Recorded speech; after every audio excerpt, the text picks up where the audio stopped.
Hola a todos. Ayornándonos a estos tiempos de cuarentena flexibilizada, distanciamiento social y otras yerbas gracias al bendito coronavirus, vamos a iniciar una serie de charlas cortas, eminentemente prácticas en lo posible, y la primera de ellas van a ser algunos tips con respecto al examen neurológico para el veterinario clínico.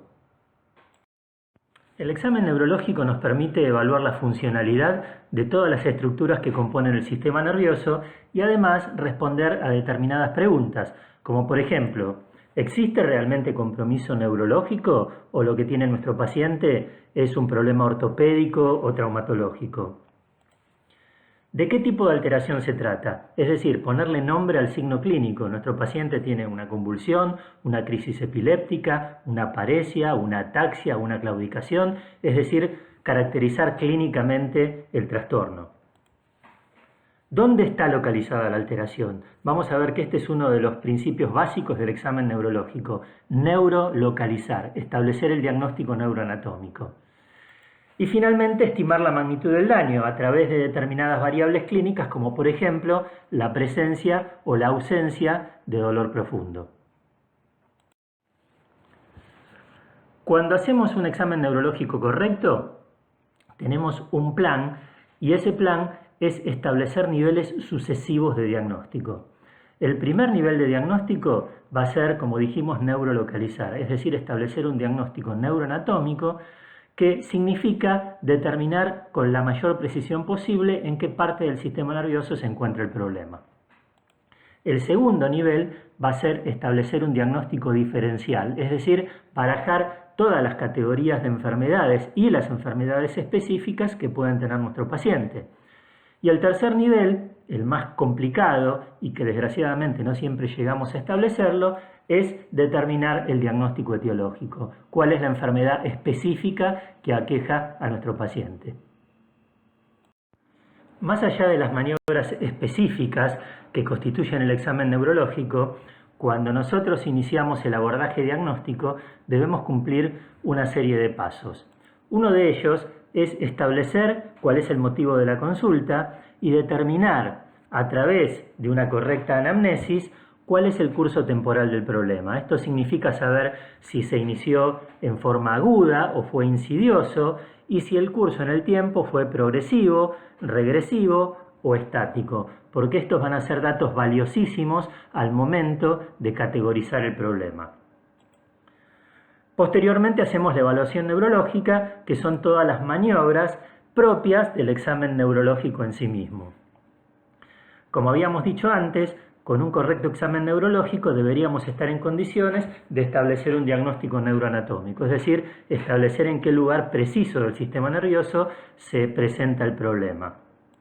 Posteriormente, y en base a los datos que obtuvimos a través de la anamnesis y cruzándolo con el diagnóstico neuroanatómico, haremos una correcta categorización y un listado lógico de enfermedades que pueden estar afectando a nuestro paciente, lo que constituye el diagnóstico diferencial. A partir de ese listado, elegiremos los métodos complementarios más sensibles y específicos y a partir de ellos elaboraremos un pronóstico e instauraremos un tratamiento adecuado. Bien, una vez dicho esto, vamos con los tips que prometimos al inicio. Generalmente se piensa en el examen neurológico como un proceso sumamente complicado y largo, cuando en realidad la evaluación neurológica insume una pequeña cantidad de tiempo adicional al examen físico general. Vamos a mostrarlo en un video, en un gato, que no es precisamente la especie más sencilla de revisar. El estado de conciencia, la marcha, la postura, la observamos mientras hacemos la anamnesis y dialogamos con el propietario. Ahí vemos cómo el animal se desplaza o interactúa con el entorno. Las maniobras posturales requieren maniobras, valga la redundancia, adicionales al examen clínico, pero normalmente con realizar el posicionamiento propioceptivo, la maniobra del salto y la acomodación táctil y visual es suficiente para determinar si hay un problema neurológico o no lo hay. El posicionamiento propioceptivo lo hacemos mientras palpamos la extremidad distal del miembro, doblamos los dedos, dejamos que el animal descargue el peso del cuerpo sobre el miembro evaluado y viendo cómo lo reposiciona en forma adecuada. Los reflejos también requieren maniobras adicionales al examen clínico general, pero como consigna podemos decir que si las maniobras posturales son normales, los reflejos generalmente también lo son. Como aproximación, con realizar el reflejo patelar, el reflejo flexor en los miembros pelvianos y en los miembros torácicos, el reflejo isquiático y el reflejo perineal, es suficiente para tener una idea de cómo está funcionando la médula, fundamentalmente en el sentido de cómo interactúa el sistema de motoneurona superior con el sistema de motoneurona inferior.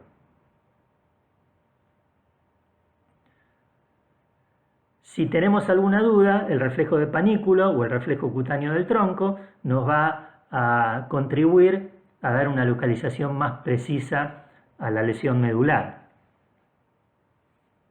Una vez realizado esto, pasamos a examinar los nervios craneanos, que también a priori son una complicación terrible. Fíjense, cuando realizamos la revisación de los nervios craneanos, lo hacemos mirando la cara. Haciendo la respuesta de amenaza, evaluamos el nervio óptico, el facial y el cerebelo. Haciendo el reflejo palpebral en los cantos lateral y medial del ojo, evaluamos la rama sensitiva, el nervio trigémino, los nervios oftálmico y maxilar del trigémino y la respuesta motora dada por el nervio facial. A la vez que observamos los reflejos, también observamos la respuesta actitudinal, es decir, la respuesta consciente, que nos permite evaluar la percepción del dolor. Haciendo los movimientos de la cabeza hacia un lado y hacia el otro, y hacia arriba y hacia abajo, observamos los movimientos conjugados de los ojos que nos permiten evaluar los nervios que inervan los músculos extraoculares y el nervio vestíbulo-coclear. La forma, tamaño y reactividad de las pupilas la evaluamos con una linterna o con un fundoscopio, y eso nos permite evaluar el sistema simpático y el sistema parasimpático. Aprovechamos para hacer fundoscopía, miramos la simetría de la cara, que nos permite evaluar nuevamente el facial, palpamos para evaluar tono y simetría de los músculos masticatorios, que nos permite evaluar el trigémino.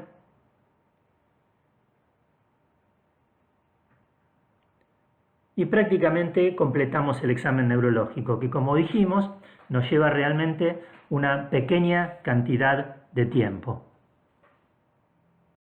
Ya vimos entonces que la revisación neurológica de un animal no es tan difícil ni larga de hacer y por lo tanto podemos afirmar que el examen neurológico deficiente o insuficiente y por lo tanto las observaciones erróneas que surgen a partir de él son las causas más comunes de errores en el diagnóstico, mucho más que las conclusiones falsas obtenidas a partir de datos suficientes y correctamente obtenidos a partir de un buen examen neurológico.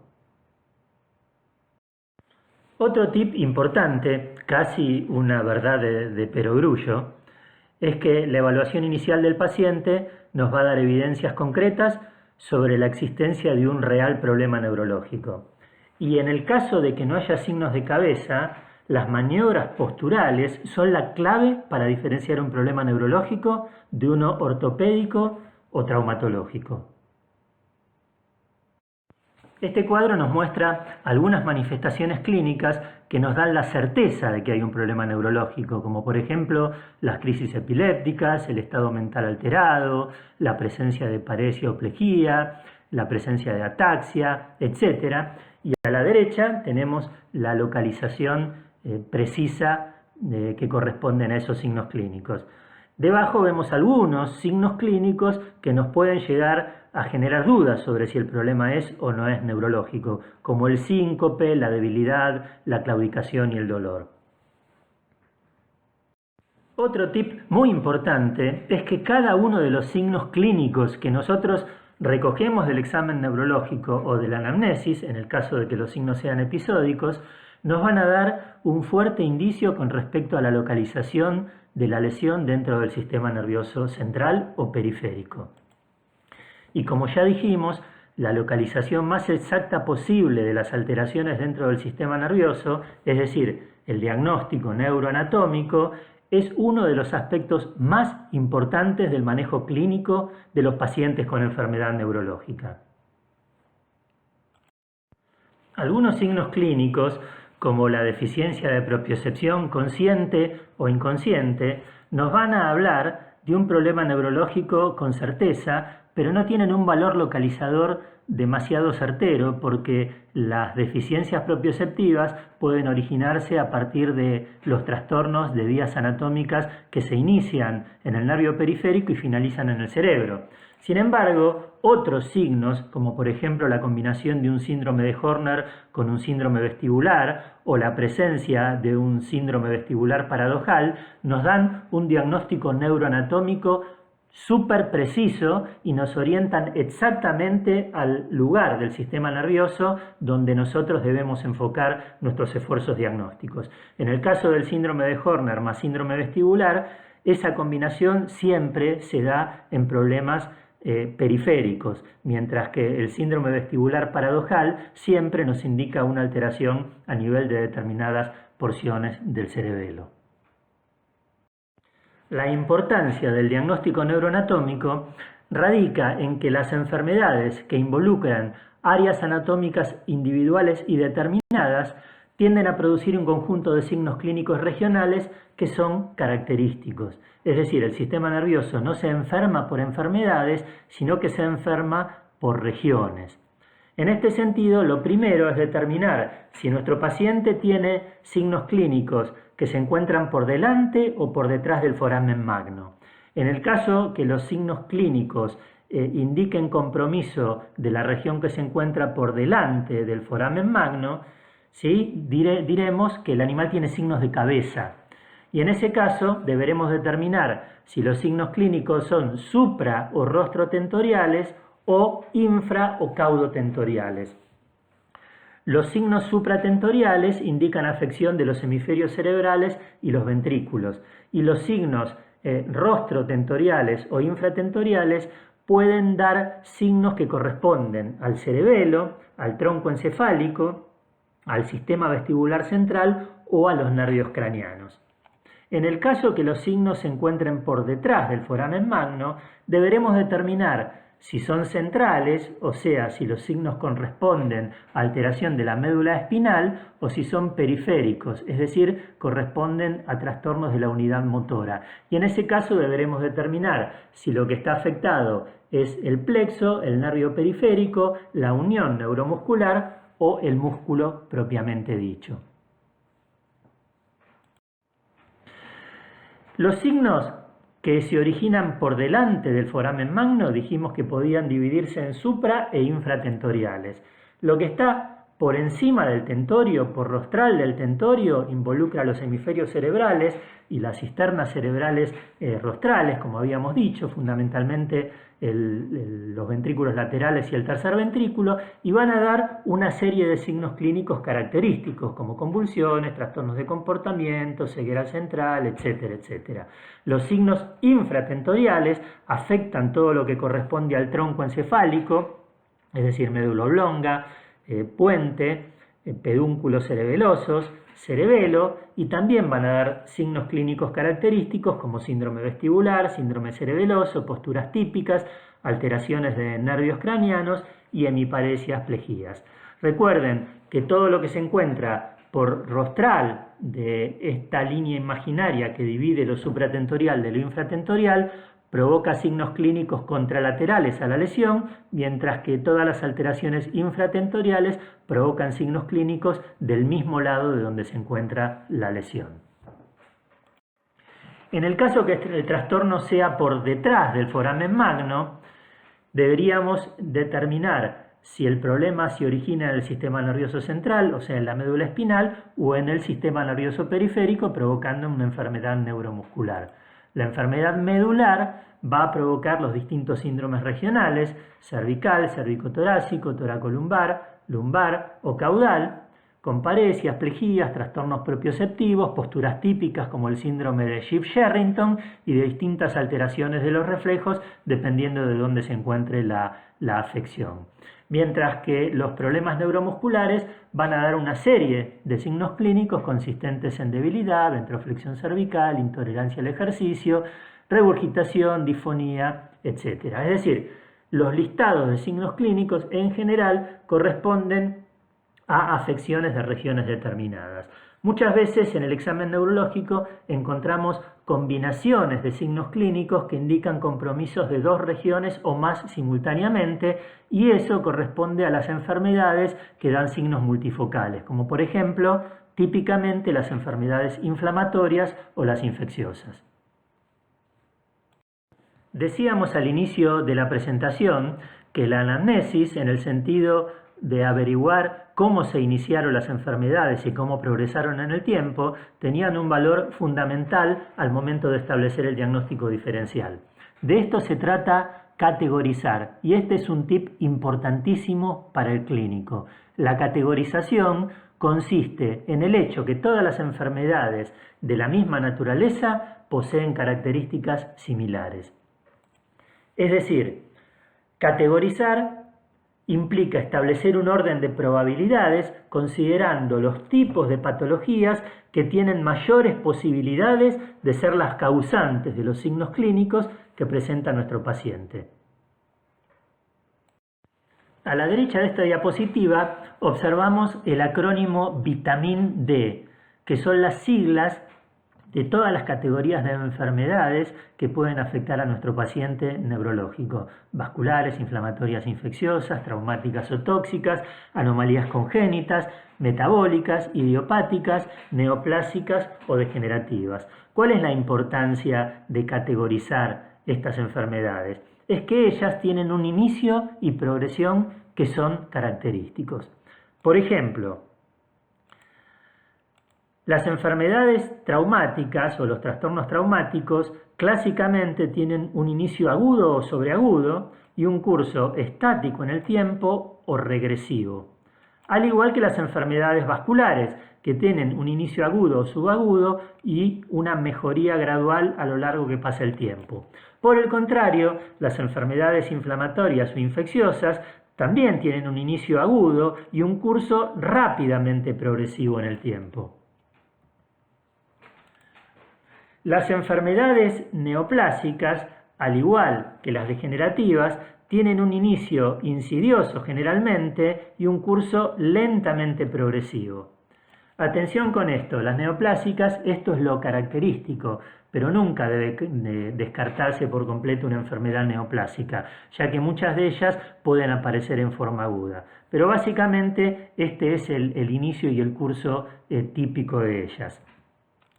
Con respecto a las enfermedades metabólicas, el inicio y el curso característico es su ondulación, es decir, presentan signos clínicos que aparecen y desaparecen en forma espontánea independientemente del tratamiento que se le haga.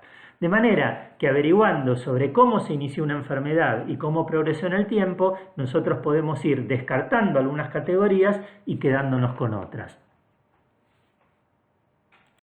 También podemos armar una tabla más completa desde el punto de vista conceptual que divide las enfermedades en agudas o crónicas. Las agudas pueden ser progresivas o no progresivas, mientras que las crónicas generalmente son progresivas.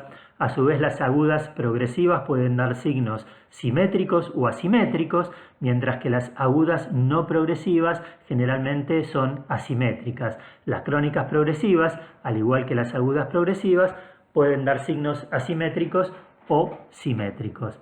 Lo que queda es completar el cuerpo de la tabla teniendo en cuenta que las enfermedades agudas progresivas asimétricas pueden ser inflamatorias infecciosas, neoplásicas o degenerativas, haciendo la salvedad que en esta categoría muchos autores incluyen además la enfermedad de disco intervertebral. Las enfermedades agudas progresivas simétricas pueden ser inflamatorias infecciosas, metabólicas, neoplásicas o degenerativas. Las agudas no progresivas asimétricas pueden ser vasculares o traumáticas, y las crónicas progresivas asimétricas pueden ser inflamatorias, infecciosas, neoplásicas, degenerativas, mientras que las simétricas pueden ser inflamatorias, infecciosas, anomalías congénitas, metabólicas, neoplásicas o degenerativas. Este es un cuadro general que nos orienta hacia la categorización del trastorno que afecta a nuestro paciente. Un tip de fundamental importancia. ¿Qué hacemos una vez que revisamos a nuestro paciente y que hicimos una correcta anamnesis? Cruzamos los datos, es decir, combinando el diagnóstico neuroanatómico con las categorías de enfermedades posibles, obtenemos el diagnóstico diferencial. En este sentido, la localización precisa de la lesión dentro del sistema nervioso, es decir, el diagnóstico neuroanatómico, y la categorización de los procesos de enfermedad más probables son las claves para elaborar un listado de enfermedades específicas, es decir, hacer el diagnóstico diferencial. A modo de ejemplo, les muestro una tabla correspondiente al cruzamiento de datos entre categorías de enfermedades y características clínicas de las miopatías. Tengan en cuenta que este tipo de tablas se pueden armar para las enfermedades supratentoriales, para las enfermedades infratentoriales, para las mielopatías, para las neuropatías y para las unionopatías. En este caso, porque es más pequeña y entra muy bien en la filmina, como diría nuestro presidente, tenemos la categorización, vasculares, inflamatorias, infecciosas, traumáticas, etcétera, contra las características clínicas, es decir, si son episódicas, si son no episódicas focales o si son no episódicas generalizadas, y en el interior, en el cuerpo de la tabla, tenemos cada una de las enfermedades específicas que corresponden a esas categorías. El siguiente concepto o tip es que la elección de los métodos complementarios más adecuados dependen del diagnóstico diferencial. Es decir, nosotros pedimos métodos complementarios esperando confirmar la enfermedad sospechada. No pedimos métodos complementarios a ver qué encontramos, porque generalmente cuando pedimos métodos complementarios sin saber lo que estamos buscando, encontramos muchas más cosas de las que queremos buscar y ahí se nos presenta un problema a la hora de tomar decisiones diagnósticas y terapéuticas. En este proceso es imprescindible determinar si el trastorno es estructural o funcional o ambas simultáneamente, porque de esta consideración depende la elección de los métodos de diagnóstico complementarios más adecuados que contribuyan a la identificación de la enfermedad presente. Los métodos de diagnóstico complementario que nos permiten trabajar con el animal vivo incluyen todos aquellos que exploran la anatomía macroscópica del sistema nervioso, constituidos por los estudios de imágenes, los más sencillos como radiografías, hasta los más complejos como la resonancia magnética nuclear. Los que exploran la anatomía microscópica del sistema nervioso, como el análisis de líquido cefalorraquídeo, los que exploran las propiedades funcionales del sistema nervioso, como el electrodiagnóstico en general, y otros como pruebas genéticas, biopsias e histopatología. El último tip que les quiero dejar es el siguiente: que la interpretación de los resultados de los métodos complementarios deben ser necesariamente tenidos en cuenta en el contexto de los hallazgos del examen neurológico. Es decir, valorar adecuadamente los hallazgos de un método de diagnóstico complementario implica encuadrarlos en el contexto de todo el cuadro clínico. Por ejemplo, si nosotros pedimos una resonancia magnética de un paciente que tiene una mielopatía con pérdida del reflejo patelar y sabiendo que el reflejo patelar implica la funcionalidad de los segmentos medulares L4, L5, cualquier hallazgo que no involucre el compromiso de esos segmentos debe ser considerado como casual y no como causal del problema de nuestro paciente. También tenemos que ser muy cautos al momento de interpretar las pruebas serológicas.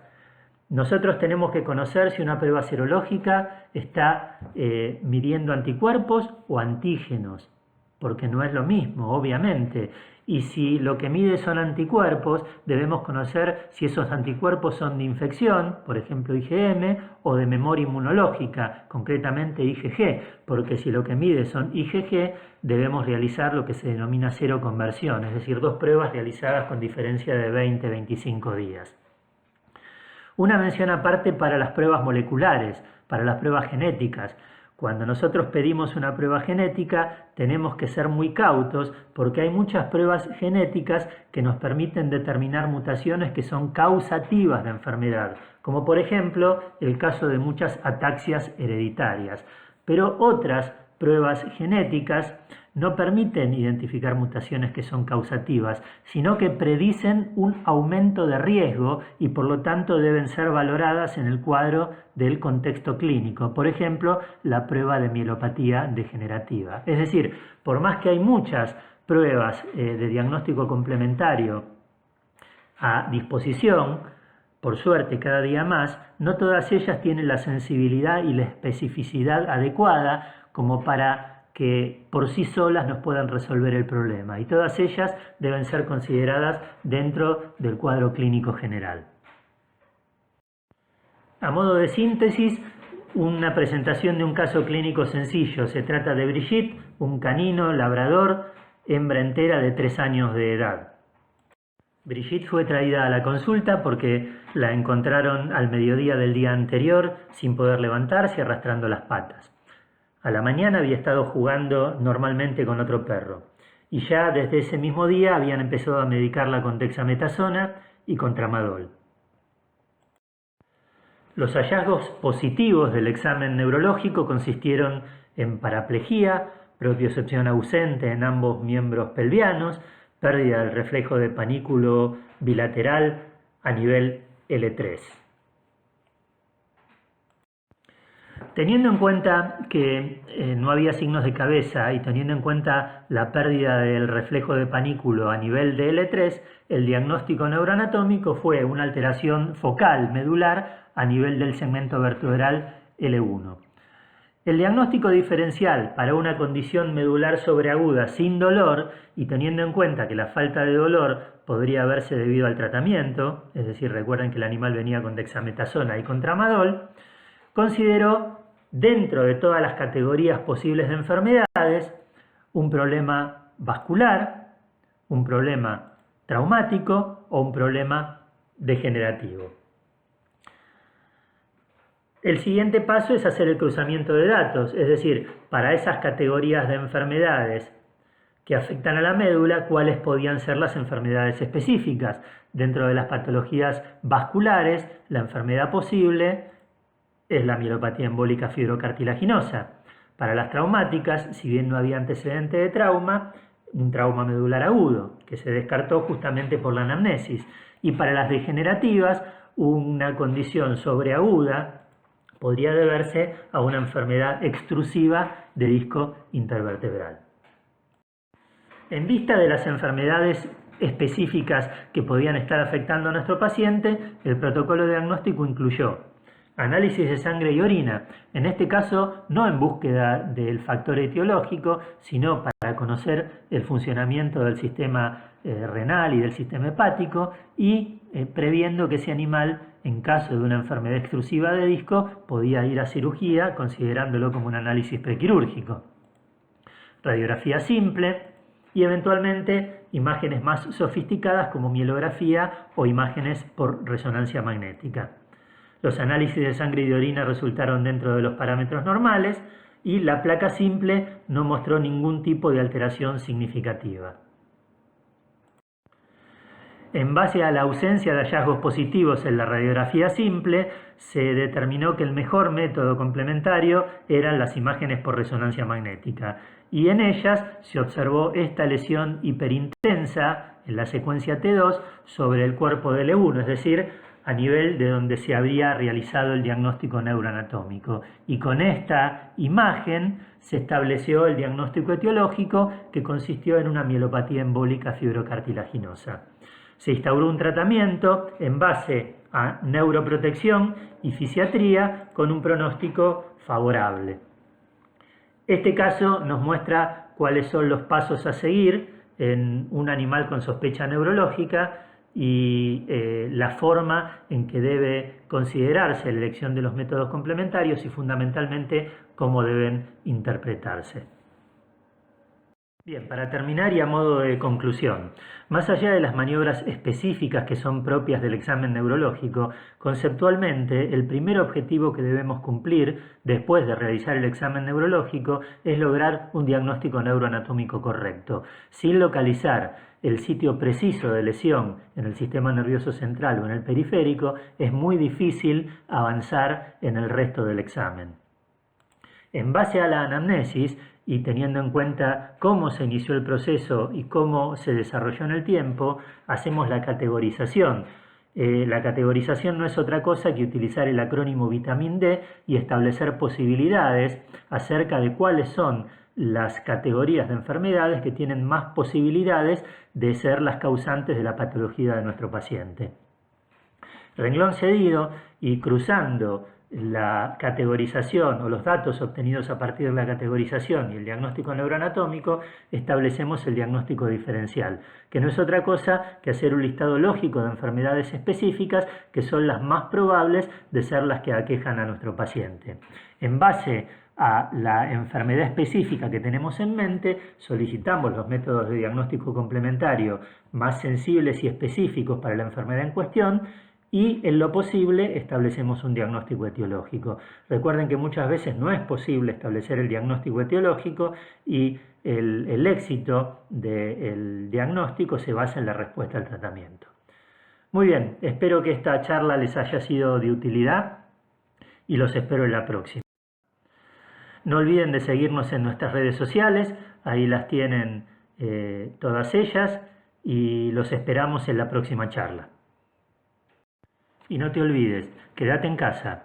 Y si tenés que circular, hacelo con precaución, mantené las distancias correspondientes, lavate bien las manos y toma todos los recaudos que son básicos y elementales como para prevenir esta verdadera epidemia de coronavirus que nos tiene tan preocupados. Muchas gracias.